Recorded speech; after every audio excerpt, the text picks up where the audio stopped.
At the airport, she said, "Don't walk with me. You'll embarrass me in front of my friends." I nodded and let her go ahead. But when she came back weeks later, her ride home wasn't me. My girlfriend Rosie and I operate on different frequencies. My world is tangible and real. Hers is filtered and exists for an audience on a screen. For the first year and a half, this was a charming difference. But 6 months ago, she quit her stable marketing job to become a full-time influencer. We made a deal. I'd cover the major bills for a 6-month trial period to give her a runway to build her brand. She would use her savings for her business expenses.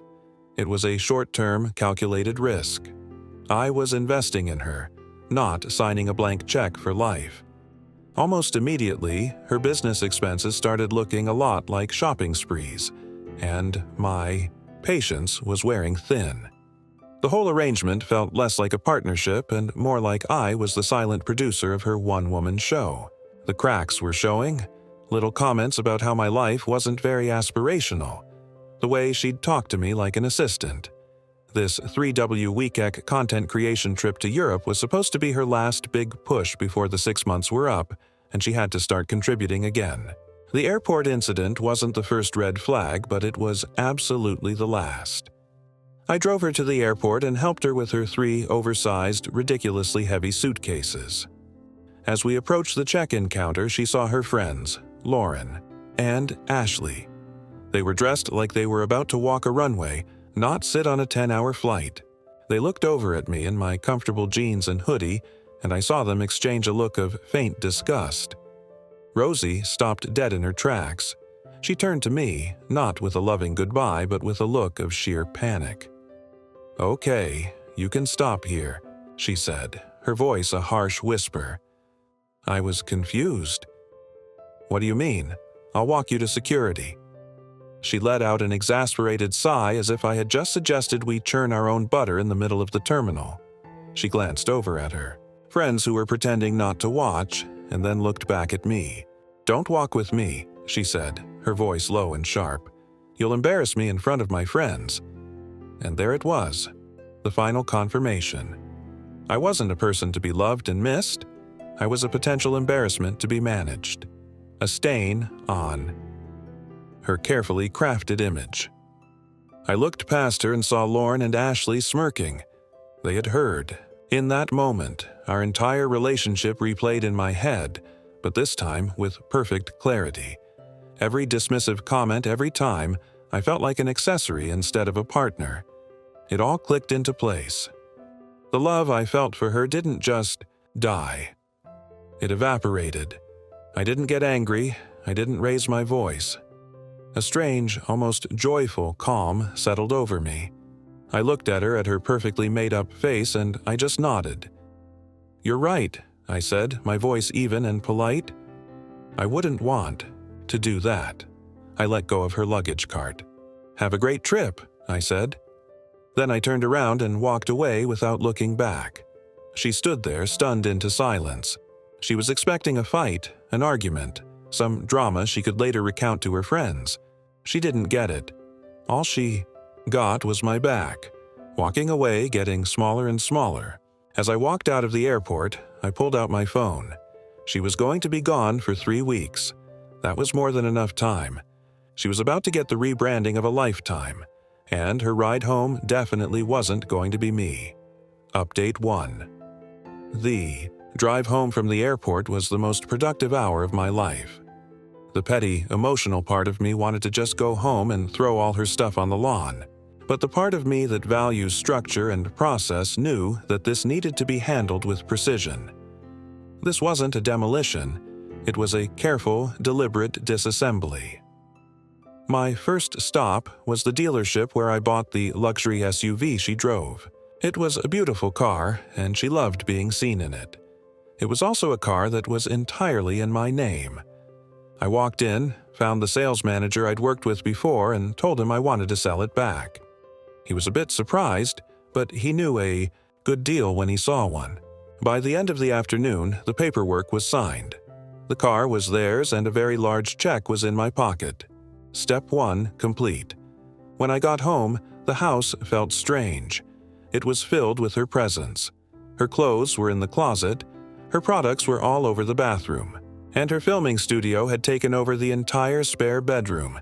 It was a monument to a person who no longer existed in my life. It was time for a renovation. I didn't just want to pack her things, I wanted to erase her. I called a high-end junk, removal, and deep cleaning service. I explained the situation. I told them I wanted every single item that wasn't mine removed from the house. I wanted the closets emptied, the bathroom cleared, and the spare bedroom gutted. I also wanted a deep clean of the entire house from top to bottom. I wanted the place to feel new again. They quoted me a price, and I told them I'd pay double if they could have it all done by the end of the next day. While they worked their magic, I focused on the digital side of our lives. I logged into our shared streaming accounts and changed all the passwords. I went through my bank accounts and credit cards, removing her as an authorized user on everything. I also found the login for the website she used for her influencer business. I didn't delete it. That would be too simple. Instead, I went into the back end and changed the contact email and recovery phone number to my own. I was now the silent and sole administrator of her brand. By the next evening, the house was transformed. It was empty, clean, and quiet. The junk removal service had been ruthlessly efficient. Every trace of her was gone. The spare bedroom, once a chaotic mess of ring lights and fast fashion, was now just an empty room full of potential. But an empty house isn't a home. So I went shopping. I bought a new comfortable couch that you could actually fall asleep on. I brought out the solid oak coffee table I'd built myself a few years ago and had kept in storage because it didn't fit her aesthetic. I bought a new TV, a bigger one, and a proper sound system. I turned the spare bedroom into a home gym and a workshop for my smaller design projects. My life is built on making real solid things, and I was finally reclaiming my space to do just that. Over the next 2 weeks, I systematically rebuilt my life. I reconnected with friends I hadn't seen in months because Rosie found them boring. I went hiking. I went to baseball games. I did all the things I had stopped doing because they weren't Instagrammable. I received a few texts from her during this time. Short, breezy messages with pictures of her in front of the Eiffel Tower, or eating pasta in Rome. She never asked how I was. She just sent updates on her own glamorous life. I never replied. The final piece of my plan fell into place a few days before she was due to return. I took the check from the car sale and used a portion of it to book a trip for myself. A 2-week motorcycle tour through the national parks out west. A trip I had always wanted to take but had put off because Rosie hated camping. My flight was scheduled to leave on the same day she was scheduled to arrive. The day before her flight home, I sent her a single email. The subject line was important information regarding your return. The email was short and to the point. Rosie, as per your request at the airport, I have ceased to be a part of your life. To that end, I have made the following arrangements. 1. Your belongings have been professionally packed and moved to a secure storage facility. The address is 123 Storage Way, Unit 42. The access code is 1234. The first month is prepaid. 2. The car you are driving has been sold. It was my property. 3. The locks on the house have been changed. You are no longer a resident. I trust this provides you with the freedom you desire. I will be out of the country for the next few weeks and will not be reachable. I wish you the best in your future endeavors, Tom. I hit send, turned off my phone, and finished packing my motorcycle gear. She wanted to be the star of her own show. I'd just given her a brand new stage, a completely empty one. Update 2. I was somewhere in the middle of Zion National Park, enjoying the profound silence of the desert when I finally turned my phone back on. It had been 5 days since I'd left. The digital onslaught was even more spectacular than I had imagined. It was a beautiful symphony of panic and rage. I had hundreds of notifications, missed calls from Rosie, her friends, and her parents, Voicemails that I could see from the transcriptions were just strings of incoherent screaming and emails. So many emails. My best friend Dave had been my man on the ground, and he gave me the play-by-play. Roz's flight had landed, and she had apparently waited at the arrivals curb for over an hour, expecting me to be there. When I didn't show up, she had a full-blown tantrum right there on the sidewalk. She finally had to take a ridiculously expensive cab all the way back to my house. The cab driver, according to Dave, who heard it from a neighbor, had to help her with her 3 massive suitcases. She paid him, and he drove off just as she was trying her key in the lock. The moment of realization, when the key didn't work, was by all accounts a sight to behold. She was stranded on my porch with 300 lb of luggage and no way to get in. She started calling me, of course. Then she called her friends. Lauren and Ashley, who had been so supportive of her glamorous European adventure, were suddenly very busy. Neither of them had a car big enough for her luggage, and they lived in tiny apartments on the other side of town. Her parents had to drive 2 hours to come and get her. Dave said the scene on my front lawn was pure chaos.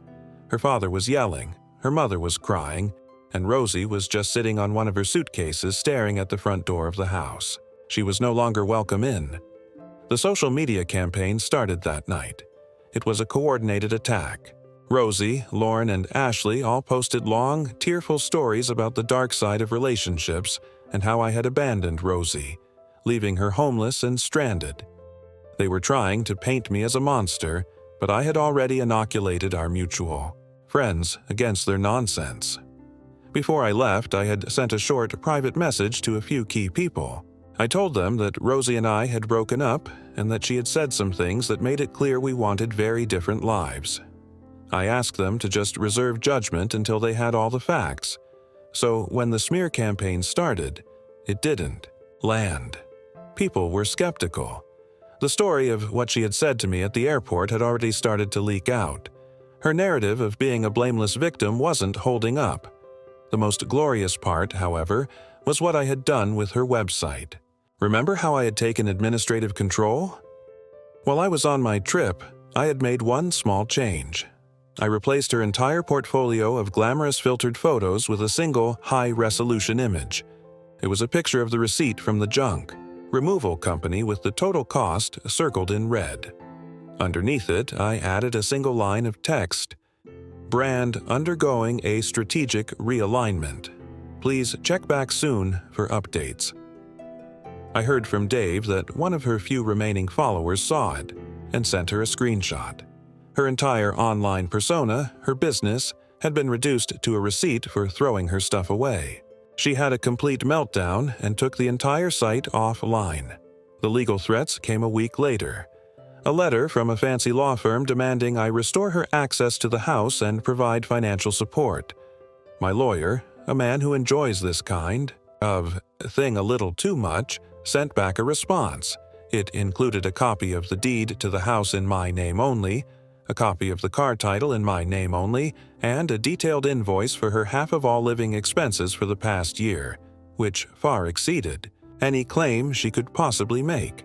The letter ended with a polite suggestion that if she wanted to pursue this in court, I would be more than happy to file a countersuit for the money she owed me. The legal threat stopped. The social media post stopped. All that was left was a quiet, satisfying silence. Final update. It's been about 4 months since I got back from my motorcycle trip. The silence has been the best part. My house is my own. It's filled with things I've built, art I actually like, and a profound lack of drama. The story of Roz's return and the subsequent implosion of her life became a sort of local legend among our friends. She and her parents had to hire a moving truck to go to the storage unit and retrieve her mountain of belongings. I'm told it was a very tense and unhappy family outing. She ended up moving back in with her parents. Her influencer career is for all intents and purposes over. Her brand was built on a lifestyle she couldn't sustain on her own. Without me to fund the trips, the clothes, and the fancy dinners, she had no content. Her feed, once a constant stream of glamorous updates, is now mostly just old pictures and sad, vague quotes about new beginnings. Lauren and Ashley, her loyal friends, are no longer in the picture. I heard they had a massive falling out. Apparently, they got tired of Rosie complaining and expecting them to support her financially. Their friendship, it seems, was as transactional as her relationship with me. I did have one final indirect interaction with her. About a month ago, I got a call from a guy who owns a gallery downtown. He was a mutual acquaintance. "Hey, Tom," he said, "I'm calling about a weird thing. Rosie was in here yesterday. She was trying to sell me some of the furniture that used to be in your house. Said she was an interior designer now." I just laughed. "And did you buy any of it? Are you kidding me?" He said it was all cheap, mass-reduced stuff with no character. I told her it was worthless. She got really upset. Started going on about how you ruined her life and her career. He paused. "For what it's worth, man, you dodged a bullet. A big, expensive, poorly decorated bullet. And that really says it all." She saw me as an accessory to her life, a wallet to fund her ambitions. She thought my purpose was to stand in the background out of frame so I wouldn't embarrass her. She never understood that I wasn't in the background. I was the foundation, and when the foundation walks away, the whole pretty fake house comes crashing down. I'm not angry anymore. I'm just free. I'm planning another trip for the fall, maybe to Southeast Asia this time. I'm building new furniture for my house, pieces that are solid and real and will last a lifetime. I'm building a life that doesn't need to be photographed to be enjoyed. She wanted a life that looked perfect online. I just wanted a life that felt good in reality. It turns out you can't have both if one is built on the other. She made her choice at the airport that day. She chose the image over the person, and in the end, the image was all she was left with, a blurry, fading picture of a life she used to.